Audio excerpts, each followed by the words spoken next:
कभी विरह बनी थी झील, आज फिर नदी बन गई। इस बनने में बाढ़ आई, गर बहे, घाट बहे, माता बहने गहने पहने बूढ़े और जवान। जिस भी जगह मैं जाता था उस जगह काश की कहानी गांव से है दूर दूर क्यों, है दूर दूर क्यों।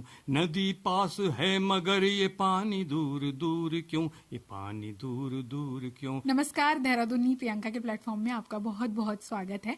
और आज मैं पहुंची हूं एक ऐसे जनकवि के पास जिनको लोग जनकवि कहते हैं, और इन्होंने आंदोलन के टाइम पे ना जाने कितने गीत लिखे और कितनी कविताएं लिखी, कितनी इनकी रचनाएं हैं। और इन्हीं सब विषयों के बारे में आज हमसे बातचीत करने के लिए हमारे साथ है अतुल शर्मा जी। और आइए इनसे बातचीत करते हैं और इन्हीं से जानते हैं कि इनके लिए लेखन क्या है और लेखन शैली से किस तरह से हमारे जो समाज में है किस तरह का प्रभाव पड़ता है और किस तरह से बदलाव लाने में एक महत्वपूर्ण भूमिका निभाती है लेखन। बहुत बहुत स्वागत है सर आपका हमारे चैनल। धन्यवाद। साहित्य मेरे लिए क्या है? साहित्य मेरे लिए ऑक्सीजन की तरह है। साहित्य सबके लिए ऑक्सीजन की तरह है, तो मेरे लिए भी है। आसपास में जो घट रहा है उसको सब लोग देखते हैं और महसूस करते हैं। जो हमारे साथ घट रहा है हम भी महसूस करते हैं, लेकिन बहुत कम है जो उसको लिखते हैं। तो जो उसको लिखते हैं वो एक बड़ी जिम्मेदारी का काम करते हैं, ऐसा मैं सोचता हूँ। तो ये एक व्यक्तिगत प्रयास से लेकर समष्टिगत प्रयास होता है, सामाजिक प्रयास होता है। और दुनिया भर में जहाँ भी परिवर्तन की प्रक्रियाएं चली हैं, जहाँ वो अच्छा समाज बनाना चाहते हैं, जहाँ वो अच्छा काम करना चाहते हैं, वहाँ हर जगह बहुत सारी चीज़ों के साथ कविता का बहुत बड़ा महत्व रहा है। दुनिया भर में आप उदाहरण देख सकते हैं। इसी तरह से हिंदी साहित्य में भी हुआ है। मैं कबीर की बात कर सकता हूँ। कबीर ने पूरा जीवन अपना आडंबरों के खिलाफ और अंधविश्वासों के खिलाफ लगा दिया, और 500 साल हो गए, आज भी कबीर जीवित है। तो जो हम लिखते हैं उसकी एक सामाजिक जिम्मेदारी होती है। तो उसी तरह की चीज़ें लेकर हम लोग चल रहे हैं, ऐसा मुझे लगता है। तो अगर आपकी बात की जाए तो आपने अपने जीवन में लेखन की शुरुआत कब करी और आपको कब लगा कि आप लेखन से समाज में कुछ प्रभाव या समाज के किसी एक वर्ग को प्रेरित कर सकते हैं या समाज में कुछ ऐसा बदलाव लाया जा सकता है? 71 की बात होगी, जब यहाँ बेरही नदी थी, वहाँ झील बन गई थी और वो टूटी थी, और वो बहुत तबाही बन के टूटी थी, उसमें बहुत नुकसान हुआ था। उस समय मैं बहुत छोटा था, तो मैंने उस समय कविता लिखी थी। दरअसल मुझे लगता है कि उसमें क्या प्रभाव पड़ेगा, इससे ज़्यादा ज़रूरी ये होता है कि हमारे मन में जो एक भाव आ रहा है उसको हम किस तरह व्यक्त करें, हम कहाँ व्यक्त करें।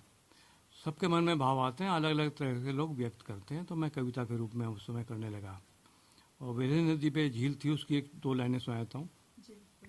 कभी विरह बनी थी झील, आज फिर नदी बन गई। इस बनने में बाढ़ आई, गर बहे, घाट बहे, माता बहने गहने पहने बूढ़े और जवान बहे। आ गया तूफान, बहे बेबस किसान, ढहे दालान दरवाजे रोशनदान, हरा भरा परिवार गांव मिटकर हुआ बेनिशान। ये उस समय की मेरी कविता है, जो 71 के आसपास शायद मुझे जैसा याद है। एक हिमानी पत्रिका निकलती थी, परिपूर्णानंद पेनुली की, उन्होंने कहा था ये को मैं छापता हूँ, तो उन्होंने छापी, शायद पहली कविता होगी। और इसके अलावा आपने बहुत सारे आंदोलन पे भी कुछ गीत लिखे हैं, तो उनमें से कौन से आंदोलन पे आपने क्या गीत लिखा और उसमें कौन से आंदोलन का ऐसा कोई गीत जो आप सुनाना चाहेंगे? जी, मैं उत्तराखंड आंदोलन की बात करूँ। मैं सभी आंदोलनों की बात नहीं कर पाऊँगा यहाँ। उत्तराखंड आंदोलन जब हुआ तो उस समय हम शामिल थे, इसलिए कि सेपरेट स्टेट की ज़रूरत महसूस हो रही थी, क्योंकि बहुत सारी चीज़ें जो हैं यहाँ पर उपलब्ध नहीं हो पा रही थी। यानी गोपेश्वर पास था हमारे लिए, लेकिन गोपेश्वर से लखनऊ बहुत दूर था, गोरखपुर बहुत दूर था। तो एक सेपरेट स्टेट की मांग जब हुई, तो उसमें जब आंदोलन भड़का और आंदोलन होने लगा, उसमें नारेबाजी बहुत हो रही थी। तो एक प्रोसेशन में हम लोग थे और उस नारेबाजी को सुनकर हमें लगा कि यार नारेबाजी की जगह गीत भी हो सकता है, कविता भी हो सकती है उस जुलूस में चलते चलते। तो एक साथ साथ में बीट बननी शुरू हुई, जैसे लोग ताली बजा रहे थे तो बीट बननी शुरू हुई, तो एक लाइन मेरे दिमाग में आ गई बैठे हुए। मैंने कहा ये तो, और मैं वहाँ छोड़ कर सीधे घर आ गया, मैंने वो गीत लिख दिया और जो आंदोलनकारी ताकतें थीं उनको हमने वो दे दिया। अब मुझे पता नहीं है 1 महीने के अंदर जिस भी जगह मैं जाता था उस जगह उस गीत को गाया जा रहा था। 100 दिन की प्रभात फेरियां हुई उत्तरकाशी में, 100 दिन तक ये गीत गाया जाता रहा और पूरे आंदोलन में लोग मेरा नाम नहीं जानते हो चाहे, लेकिन इस गीत को जानते हैं। आज भी लोग मेरा परिचय कराते हैं कि वो गीत सुना है, हाँ, कि इन्होंने लिखा है। वो गीत कौन सा था? जी, तो मैं ऐसे भाग्यशाली लोगों में से हूँ प्रियंका कि मैंने अपने गीतों को लोकगीत होते महसूस किया है। ऐसा कभी बहुत कम होता है जब लोग मुझे मेरे गीत सुनाते हैं। तो मैंने अपने गीत को जो प्रोसेशंस में गाया उसकी 2-3 लाइनें सुनाता हूँ। विकास की कहानी गांव से है दूर दूर क्यों, है दूर दूर क्यों, नदी पास है मगर ये पानी दूर दूर क्यों, ये पानी दूर दूर क्यों, नदी पास है मगर ये पानी दूर दूर क्यों, झूठे आंकड़ों को अब बदल के लेंगे उत्तराखंड, बदल के लेंगे उत्तराखंड, लड़ के लेंगे, भिड़ के लेंगे, छीन के लेंगे उत्तराखंड, छीन के लेंगे उत्तराखंड, शहीदों की कसम हमें है, मिल के लेंगे उत्तराखंड, मिल के लेंगे उत्तराखंड। मेरे पहाड़ के वीर लोगों जागो, वीरों जागो, जागो माजी जागो, ईजा जागो, वीरों जागो, जागो रे जागो। एक दिन नई सुबह उगेगी यहाँ देखना, उगेगी यहाँ देखना, दर्द भरी रात भी कटेगी यहाँ देखना, कटेगी यहाँ देखना, दर्द भरी रात भी कटेगी यहाँ देखना, जीत के रुमाल को हिला के लेंगे उत्तराखंड, हिला के लेंगे उत्तराखंड, लड़ के लेंगे, भिड़ के लेंगे, छीन के लेंगे उत्तराखंड, छीन के लेंगे उत्तराखंड। मेरे पहाड़ के वीर लोगों जागो, वीरों जागो। इसकी एक छोटी सी घटना मुझे याद आ गई, अगर आप कहें तो शेयर करता हूँ। बिल्कुल बिल्कुल, बहुत सुंदर। नैनीताल में एक जुलूस में जा रहे थे और मैं भी उस लाइन में चल रहा था और यही गीत गा रहे थे, सब महिलाएं भी और सब लोग हज़ारों की संख्या में। तो एक पीछे से एक महिला थी, उन्होंने मुझे कहा, अरे बाबा इसे लाइन ऐसे नहीं है, ऐसे है। ओह, मैंने कहा माफ़ कीजिएगा, ऐसी होगी। तो मैं उस तरह गाने लग गया। मेरे गीत को मुझे लोग जब समझाने लगे तो मेरे लिए सबसे बड़ा अवार्ड था ये कि उन्होंने इस गीत को अपना लिया है। कविता की उपस्थिति आंदोलन में क्या हो सकती है, कितनी पावरफुल हो सकती है, ये समझने की बात थी। और जब उन्होंने मुझे एक उस जनसभा में तब्दील हो गया, जब मुझे बुलाया तो मैं उसके पास से उठा, महिला के पास से, और मंच पे चला गया। जब मैं दोबारा लौट के आया तो उसने कहा, अरे तो आपका गीत है क्या? मैंने कहा नहीं, आपका गीत है ये। तो ये वाला जो अहम है वो भी छोड़ना पड़ता है। हमें लगता है हम कॉज के लिए लड़ रहे हैं, हम अपने नाम के लिए या अस्तित्व के लिए नहीं लड़ रहे हैं।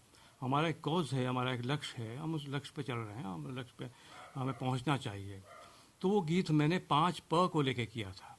और मेरा दुर्भाग्य है कि अभी वो 5 प जो है अनुत्तरित हैं।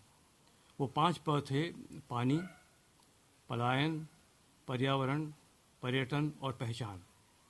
एक एक को आप ले लीजिए, वो सारी चीज़ें अभी वहीं की वहीं हैं सवाल, और वो हल होंगे। कुछ हुए हैं, कुछ और होंगे। तो एक लक्ष्य को लेकर चलना ही कविता का काम मेरा ख्याल से हो सकता है। ऐसा हमने किया है, जिया है इसको। तो कविता कोई लिखने की चीज़ से ज़्यादा जीने की चीज़ है। तो हम लोगों ने पूरा जीवन साहित्य को जिया है और हमने कभी ये नहीं सोचा कि हम बहुत बड़े लेखक या बहुत बड़े कवि हैं। हमने सोचा है कि हम एक किसान हैं, मजदूर हैं या सिपाही हैं।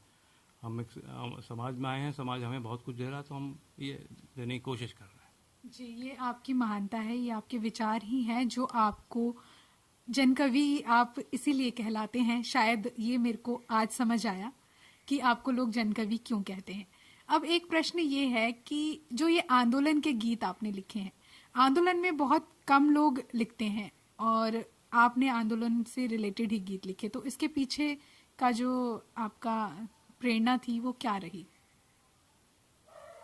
हाँ, आंदोलन, ये समझना पड़ेगा कि आंदोलन का अर्थ क्या होता है। आंदोलन का अर्थ होता है परिवर्तन। परिवर्तन हम कब चाहते हैं? जब कहीं कुछ हमें लगता है कि कुछ ऐसा हो रहा है कि जो नहीं होना चाहिए, तो उसके रिएक्शन में हम वो गीत लिखते हैं ना, साहित्य लिखते हैं, कहानी लिखते हैं, उसको दुरुस्त करने की कोशिश करते हैं अपनी तरह से। अगर वो सामूहिक रूप से हो जाए तो वो आंदोलन का रूप ले लेता है, परिवर्तन होता है। और परिवर्तन एक जीवन शैली है, आंदोलन एक जीवन शैली है। आज भी, इस समय भी हम आंदोलन में ही हैं। हम ऐसे आपसे बात कर रहे हैं तो ये भी हम कहीं सोच रहे हैं कि इस तरह का मैसेज चला जाए कि लोग आंदोलन की प्रक्रिया से जुड़ें। आंदोलन मतलब परिवर्तन की सकारात्मक एक घटना में याद आ गई, आपसे बात करके बड़ा अच्छा लग रहा है।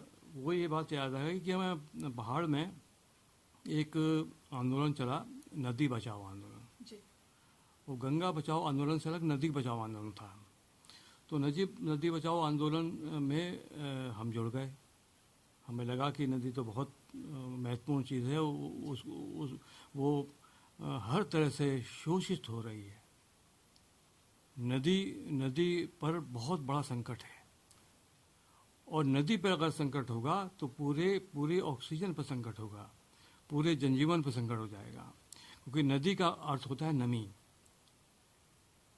तो कहीं ऐसा ना हो कि नदी की नमी की जगह आंखों की नमी ना खत्म हो जाए। तो हम गांव में चले गए और हम जुड़े, और हमने बहुत से नुक्कड़ नाटक वहाँ करवाया नदी को बेस करके, और बहुत सारे गीत लिखे। तो वो गीत पहाड़ के अलावा बहुत दूर तक गए। और जो जल पुरुष हैं राजेंद्र सिंह, जिनको मैग्सेसे अवार्ड भी मिला था, हमारे बड़े अच्छे मित्र हैं और बहुत ही जुझारू व्यक्ति हैं।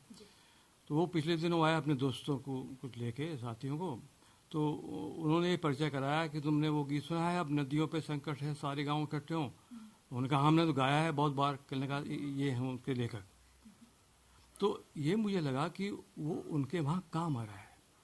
ये मैंने लिखा है, ये बहुत बड़ी बात नहीं है, ये बड़ी बात है कि उनके वहाँ काम आ रहा है। उसकी 2-3 लाइन सुन लीजिए आप। अब नदियों पर संकट है, सारे गांव इकट्ठा हों। अब सदियों पर संकट है, सारे गांव इकट्ठा हों। पानी डूबा फाइल में, गाड़ी में मोबाइल में, सारे वादे डूब गए खून सने मसाइल में। एक घाव पर संकट है, सारे गांव इकट्ठा हों। एक गांव पर संकट है, सारे गांव इकट्ठा हों। इसी संदर्भ में उसी समय एक गीत है जो कि बहुत प्रचलित है, पूरे देश में उसको गाया जाता है, उस आंदोलन में भी उसको गाया गया। पर्वत की चिट्ठी ले जाना तू सागर की ओर, नदी तू बहती रहना, नदी तू बहती रहना, नदी तू बहती रहना, नदी तू बहती रहना। तू ही मंदिर, तू ही मस्जिद, तू ही पंच प्रयाग, तू ही सीढ़ीदार खेत है, तू ही रोटी आग।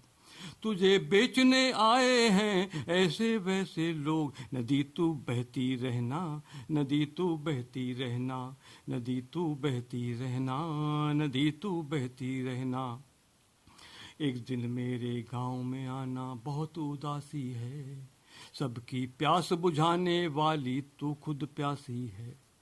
तेरी प्यास बुझा सकते हैं, हम में है वो जोर, नदी तू बहती रहना, नदी तू बहती रहना।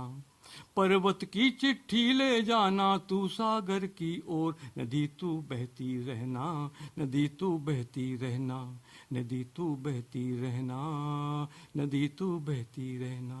बहुत सुंदर, मतलब इतना अच्छा लग रहा है आपसे बात करके और आपकी कविताएं सुन के कि मन कर रहा है बस सुनते ही रहूं। और मुझे लगता है शायद हमारे दर्शकों का भी यही मन कर रहा होगा। और अब ये है कि आगे मैं ये पूछना चाहती हूँ कि अब तक आपकी जो जीवन में लेखनी की शुरुआत हुई वो 1971 में हुई, लेकिन अब तक आपने कितनी रचनाएं लिख चुके हैं आप, और आपकी आगामी रचनाओं की क्या? ये बहुत अच्छा सवाल है, क्योंकि क्रिएशन तो सतत चलता है ना, तो उसमें हम जुड़े हुए हैं और पूरे परिवार के साथ जुड़े हुए हैं। और हमारी दोनों बहनें हैं, रंजना और रेखा, ये बहुत अच्छे साहित्यकार हैं। हम लोग सब साथ चलते रहते हैं। अब तो आप भी जुड़ गए हो। तो मुझे मैंने मेरी जो पहला कविता संग्रह आया उसका नाम था थकती नहीं कविता, पहला कविता संग्रह था। उसके बाद से उपन्यास, कहानी, नाटक और जनगीत, 40 के आसपास किताबें मेरी अब तक हुई हैं। मतलब 40 कदम चला हूँ और सोचता हूँ 100 कदम तो चल लूँ। तो ये किताबें नहीं हुई हैं, ये जीवन से जुड़े हुए एक गंभीर और सीधे सच्चे सवाल, उन सवालों से टकराना हुआ या उसका जवाब ढूंढना हुआ, जवाब देना, जैसा भी है। तो उपन्यासों की श्रृंखला भी चली, उसमें जवाब दावा उपन्यास आया। एक मैंने एक प्रयोग किया था कि जो कूड़ा बीनते हैं बच्चे, उनके साथ हम रहे और उनको बेस करके एक उपन्यास लिखा, नानू की कहानी। तो वो बहुत ही अच्छा लगता है मुझे। बाकी चीज़ों को अगर हम छोड़ भी दें, कविता संग्रह बहुत आए हैं, तो उसमें अभी जो मेरा जो नया उपन्यास आया है वो कोविड-19 पे के अनुभव पे आया। 2 साल जो हम लोग बिल्कुल लॉकडाउन में रहे या उसमें ये आपका जो लेखन है ये अभी काफी सुर्खियों में है और सभी के द्वारा पसंद भी किया जा रहा है। जी जी बिल्कुल। ये सौभाग्य है मेरा कि मेरी बात पहुंच पा रही है लोगों तक, ये सबसे बड़ा सौभाग्य होता है। तो वो उस उपन्यास का नाम है दृश्य अदृश्य, क्योंकि कोरोना जो है अदृश्य कहा गया, लेकिन उस अदृश्य ने क्या क्या दृश्य दिखाए वो उसका टॉपिक है, वो उसका जिस्ट है। और ये भी हो सकता है कि उसको हमने इस तरह से बनाया है कि समय एक पात्र है, समय एक पात्र लिया है हमने, पात्र बना दिया है और समय कैमरे को लेकर चल रहा है देश दुनिया में, और वो जो घटनाएं रिकॉर्ड कर रहा है वो उस उपन्यास में है। तो जो हम लोगों ने झेली हैं और कोशिश ये की है कि पॉजिटिव रहे। उसमें हमारे 2 मित्र हैं डॉक्टर, उनसे मैं लगातार बात करता था। डॉक्टर महेश खुड़ियाल हमारे बड़े अच्छे मित्र हैं, और दूसरा में बड़े अच्छे मित्र हैं वो doctor Parmar, doctor GS Parmar, Gujarat में है, वो बहुत वरिष्ठ डॉक्टर है। उनसे मैं फ्रेंडली बातचीत करता था, उन्होंने उसकी भूमिका लिखी है और रंजना और रेखा को मैंने उसको समर्पित किया है। वो अभी उस उपन्यास के पहला एडिशन ख़त्म हो गया है, मतलब वो अब मेरे पास नहीं है। तो अभी और लोग कह रहे हैं तो शायद दूसरा एडिशन मैं निकाल पाऊँगा। तो उसमें हमने जिस तरह से अभी जो चीज़ हो रही है उसका वाचन हो रहा है, लोगों ने बार बार कहा है कि आप आकर बोलिए, तो मैंने उनको किताब दी थी कि आप से पढ़िए, आपको जो अच्छा उसका लगे वो पढ़िए, उसको मतलब उपन्यास पढ़िए। तो और एक आगे भी एक किताब आने वाली है, और उससे पहले 2-3 सीरीज़ हमने बहुत सी बड़ी लोगों ने पसंद की हैं। एक तो हमारे पिताजी स्वाधीनता सेनानी और राष्ट्रीय धारा के प्रमुख कवि रहे हैं, श्री राम शर्मा प्रेम। उनकी किताबें कोर्स में पढ़ाई जाती हैं, उनकी कविताएं BA सेकेंड ईयर के कोर्स में भी हैं गढ़वाल विश्वविद्यालय के। तो उन पर, उनके समग्र जीवन पर हमने 5 खंड निकाले हैं, और देश के और बड़े साहित्यकारों ने जो उन पर संस्मरण लिखे हैं वो उसमें हमने छापे हैं। एक बहुत महत्वपूर्ण हमसे काम हो गया है। दूसरा काम हमने किया है वाहरे बचपन। वाहरे बचपन इतना रोचक और महत्वपूर्ण हो गया है बनी का, मैं क्या बताऊँ उसको तैयार करके हमें कितनी खुशी मिल रही है। अब तक हम 100 लोगों के बचपन सहित चुके हैं, उनसे बचपन के हम संस्मरण मांगते हैं, वो देते हैं और हम छाप देते हैं। तो उसमें बहुत लोगों के हैं ऐसे लोग जो अपना बचपन जीते तो हैं। हर व्यक्ति के अंदर अपना एक बचपन तो जीवित ही रहता है, चाहे वो बूढ़ा भी हो जाए, लेकिन उसके अंदर एक बच्चा रहता है जो उसे जिंदा रखता है। तो बचपन में उसके साथ क्या क्या हुआ, कैसी घटनाएं हुई, कैसे हुआ, तो एक अलिखित इतिहास बन गया और उस समय का डॉक्यूमेंटेशन हो गया। रंजना ने एक बहुत अच्छी चीज़ लिखी थी, उसमें मैं जल्दी से बता दूं कि वो 60 साल पहले का देहरादून कैसा था, यहाँ के बाजार कैसे थे, वो सुन के आज आश्चर्य हो सकता है किसी को, लेकिन वो डॉक्यूमेंटेशन हो गया। रेखा ने बहुत अच्छी चीज़ लिखी थी, जो कर्फ्यू बहुत दिन पहले वो हुआ था, ब्लैकआउट, जब चीन की से युद्ध हुआ था, तो उस समय बच्चों ने क्या अपनी तरफ से कोशिश की थी। उस समय का एक अलग अलग लोगों ने अलग बचपन लिखे हैं। उसमें अनिल जोशी और उनके भाई थे अप्सर शेष हैं, बहुत से फोटोग्राफर, कमल जोशी, नरेंद्र सिंह नेगी, डॉक्टर जयंत नवानी, डॉक्टर गंगा प्रसाद विमल, धनंजय सिंह, यानी किसका नहीं है, मैं नाम तो इसमें लेने बहुत हो जाए, 100 लोग हैं। उसके 6 अंक हम निकाल चुके हैं, अब 7वें अंक के लिए हमारे पास आने शुरू हो गए हैं। तो ये बचपन पढ़ के भी आनंद आता है, और जिनके परिवार में जा रहा है उनके बच्चों को और उनके परिवार को, उनके दोस्तों को तो और आनंद आ रहा है, या उनके बचपन के जो साथी हैं उनको बड़ा मज़ा आ रहा है। तो वो जीवन, उनका बचपन जो है पुनर्जीवित हो गया। उसमें हम एक और यूनिक काम करते हैं कि उनके बचपन की फ़ोटो भी चाहते हैं। तो वो बचपन की फ़ोटो किस तरह से वो निकालते हैं, कहाँ से मंगाते हैं, तो वो भी उसमें छपती है। तो वो एक ऐसा काम हो गया है, जो लोग कहते हैं कि साहित्य पढ़ नहीं रहे लोग, तो उसके लिए हमने एक जवाब दिया है। हमने ये कहा है कि इसको देखिए आप, बाहर बचपन, किसी एक घर में चले जाइए, लोग छीन के पढ़ रहे हैं कि भाई ये हमें दे दो पहले, और हम पहले पढ़ेंगे, और लोग मांग रहे हैं और भी मांगते हैं चीज़ें। तो ये कुछ थोड़ा सा साहित्य को किस तरह से लोगों तक पहुंचाने का एक जिम्मेदारी है, वो भी है। कोशिश की है, जितना काम भी करूं अब तक मैं कोई गंभीर काम करूं, और मुझे लगता है कि अभी मैंने कुछ काम किया नहीं है, और सही मायने में अभी मुझे लगता है कि हमें बहुत काम करने हैं।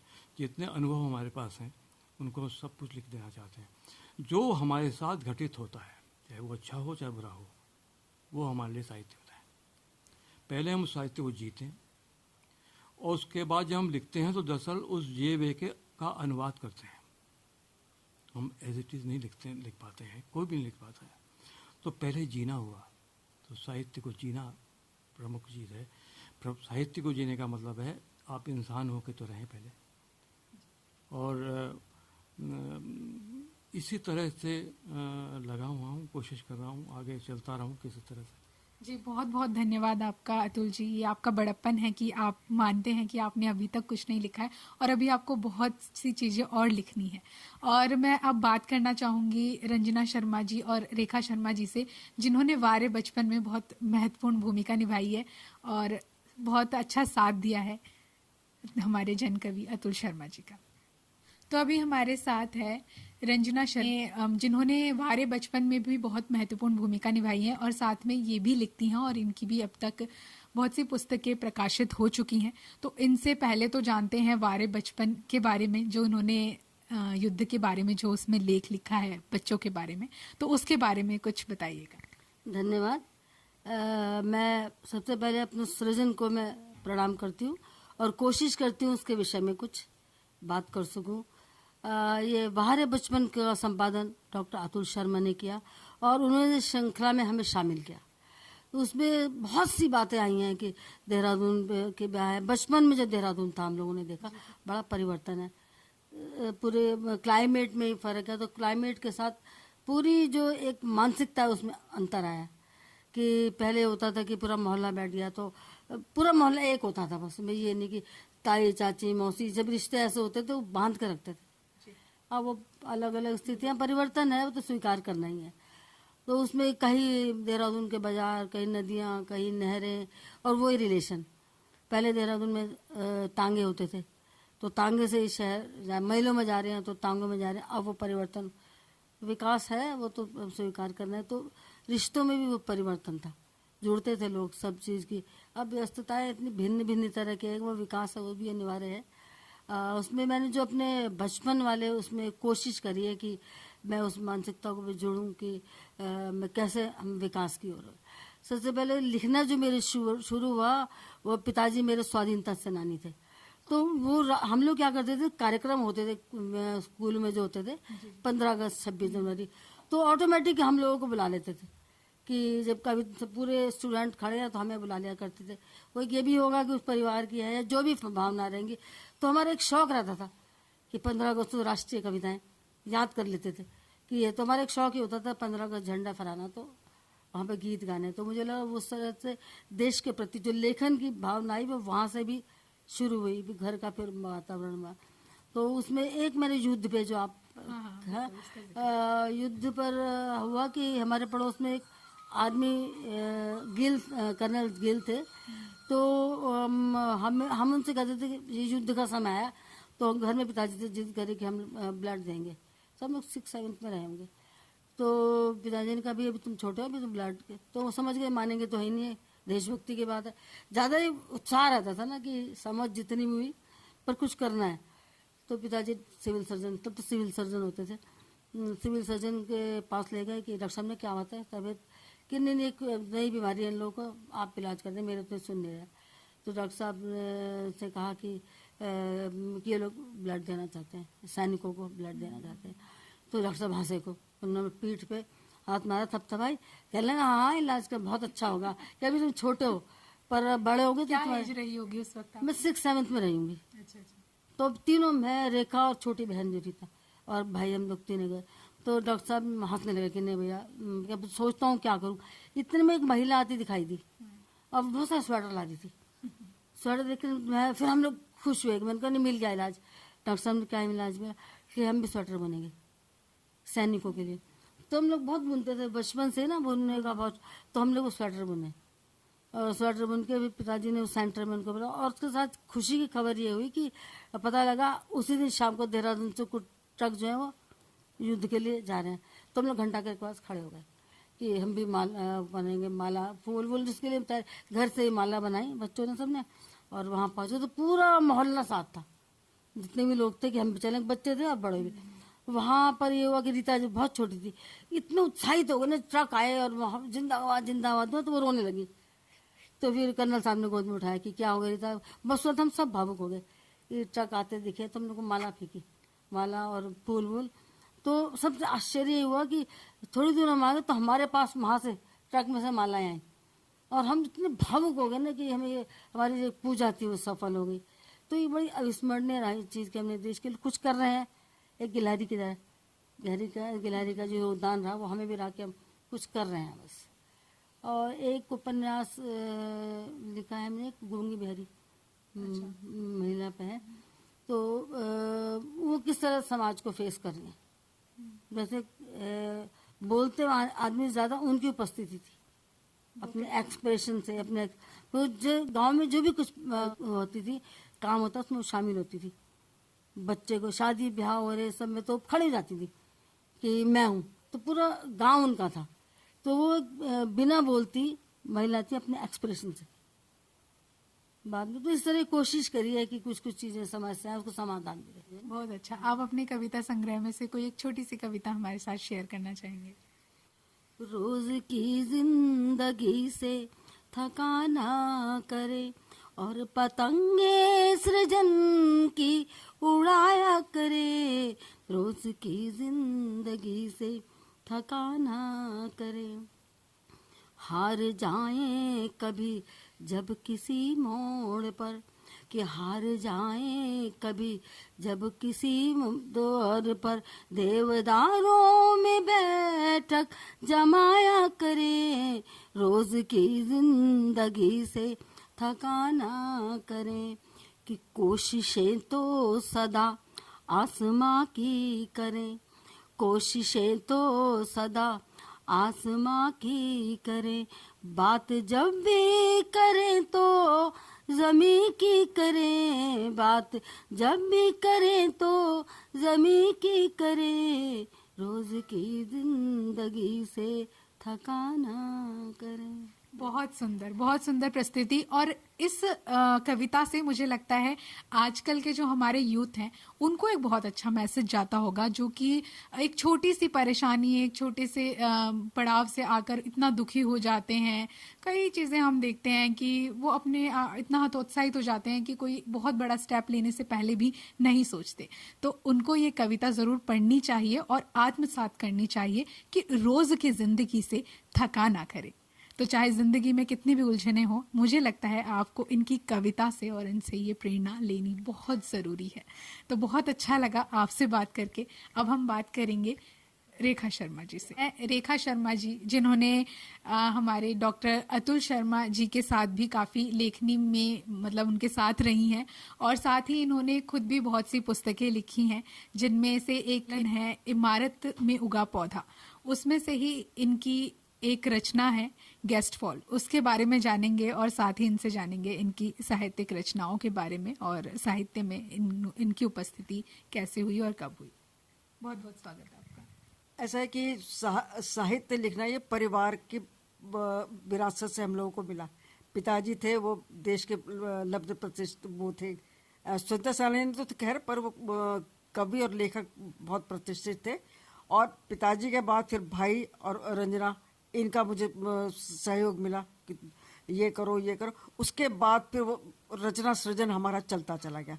तो इसी दौरान ये इमारत पर उगा पौधा संकलन आया, और जिसमें कहानियाँ अब आप पढ़ के बताएंगे कि कैसी है क्या नहीं है, पर इसमें से एक कहानी है गेस्ट फॉल, जो मैंने लिखी है कि गर्मियों में जब लोग घूमने आते थे और वो किस तरह से आते थे और किस तरह से रहते थे वो लोग। तो उसमें था कि भाई मेरे परिवार में अगर कोई आ रहा है तो कहता है जी हम सुबह घूमने जाएंगे मसूरी, आप हम लोगों के लिए खाना बना देना, हमारे बच्चों के लिए ये इंतजाम कर देना। फिर दूसरा, अगर 4 दिन बाद मेहमान आ रहा है कि हम सहस्त्रधारा जा रहे हैं, हम नहाने के लिए जा रहे हैं, तो हम इतने बजे आएंगे, फिर दोपहर का खाना यहाँ खाएंगे। इसके बाद क्या होता था कि वो लोग तो सब चले जाते थे, तो जो घर की जो भरपाई होती थी वो हम सब मिल के करते थे। इसके बाद क्या होता है, मेरी बहन का बेटा आया, मुश्किल से 7-8 साल का रहा होगा, 10 साल का रहा। तो उसने कहा कि मौसी ये तो सारे के सारे चल जाते हैं, काम सारा घर का पड़ा है, ये कौन करेगा। मैंने कहा हम सब मिलके करें, कोई बात नहीं, वो लोग आ रहे हैं, जाने दो उनको जो जा रहा है। फिर वो लोग जो लौट के हमारे यहाँ गेस्ट आते थे शाम को, फिर उनके खाने की तैयारी करनी। अब मैंने कहा मुझे लगता है कि ये हमारी नहीं प्रॉब्लम, ये जितने देहरादून में रहने वाले थे ये सभी के साथ प्रॉब्लम थी कि वे आना, उनका मतलब करना। फिर वही उनके साथ फिर एक शर्त रहती थी कि हमें इस तारीख को जाना, इसका रिजर्वेशन भी करा दीजिए आप। तो हमारी तो जो गर्मियों की छुट्टियाँ होती थी वो हमारी मई जून जो था वो इसी में निकल जाती, हमें नहीं पता चल जाता कि हमारी छुट्टियाँ कहाँ रही और कहाँ नहीं रही, कुछ नहीं कह सकते थे। तो ये कहानी मतलब प्रशंसित भी हुई, और ये वास्तविकता भी मेरे साथ नहीं, ये हर परिवार के देहरादून वालों के साथ रहा। पानी खत्म हो गया तो चलो पानी कहाँ से होगा, कैसे नहाने का पानी, तो सब मेहमान खत्म कर जाते थे। उसके बाद फिर तैयारी करो भाई, अपना भी हमें करना है, घर भी देखना है। तो ये इस तरह से ये गेस्ट फॉल की रचना हुई जी। और बहुत अच्छा लगा आपसे बात करके, बहुत बहुत धन्यवाद।